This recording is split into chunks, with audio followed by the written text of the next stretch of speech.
ঢাকা মহানগর আওয়ামী লীগের পরই দলের সবথেকে গুরুত্বপূর্ণ ইউনিট হিসেবে ধরা হয় চট্টগ্রাম মহানগর আওয়ামী লীগকে। অতীতে আন্দোলন সংগ্রামে নগর আওয়ামী লীগ অনেক বেশি ভূমিকা পালন করেছিল। দীর্ঘ এক দশকে নতুন করে সম্মেলন না হওয়ায় সাংগঠনিকভাবে অনেকটাই ঝিমে পড়েছে এই ইউনিটটি।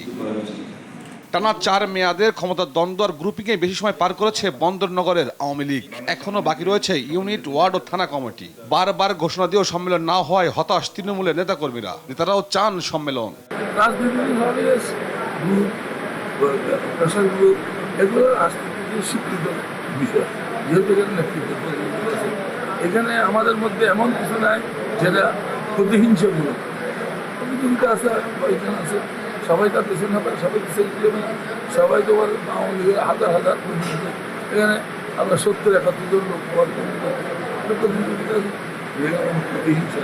নেত্রী বারবার বলছেন তৃণমূল পর্যায়ে সম্মেলনগুলো শেষ করতে হবে, সেই কারণে আমরা সম্মেলনের তারিখ দিয়েও সম্মেলন করতে পারি নাই। আর যেটা আপনি বলছেন দুইটা বল হয়, সেটা লুকোচুরির কিছু তো নেই, সেটা সবাই জানে। হ্যাঁ, এটা তো স্বাধীনতার পূর্বে এবং পরবর্তীতে তখন এই অবস্থায় ছিলেন এবং বর্তমানেও একেবারে নাই বললে আমি সেটা আপনিও বিশ্বাস করবেন, আমিও বিশ্বাস করবো। এদিকে দায়িত্বপ্রাপ্ত নেতারা বলছেন চলতি বছরের শেষের দিকে হতে পারে সম্মেলন। নেতৃত্বে দেখা মিলবে দীর্ঘদিনের ত্যাগী ও পরিশ্রমী নেতাদের। বিতর্কিত অনেকেই বাদ পড়বেন এবারের সম্মেলনে। চট্টগ্রাম মহানগরে 20টা কমিটি করলেও যোগ্য নেতা অভাব হবে না।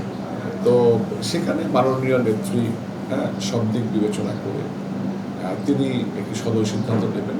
সেভাবেই আশা করি চট্টগ্রাম মহানগর আওয়ামী লীগের কমিটি গঠিত হবে।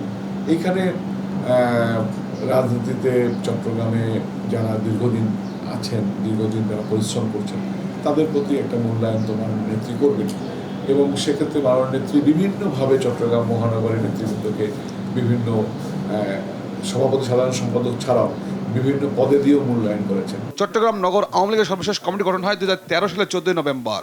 2017 সালে মহিউদ্দিন চৌধুরীর মৃত্যুর পর কমিটির সহসভাপতি মাতাবুদ্দিন চৌধুরী পান ভারপ্রাপ্ত সভাপতির দায়িত্ব, কিন্তু সম্মেলন আর হয়নি। তৌফিক মাহমুদ মুন্না, দেশ টিভি, ঢাকা।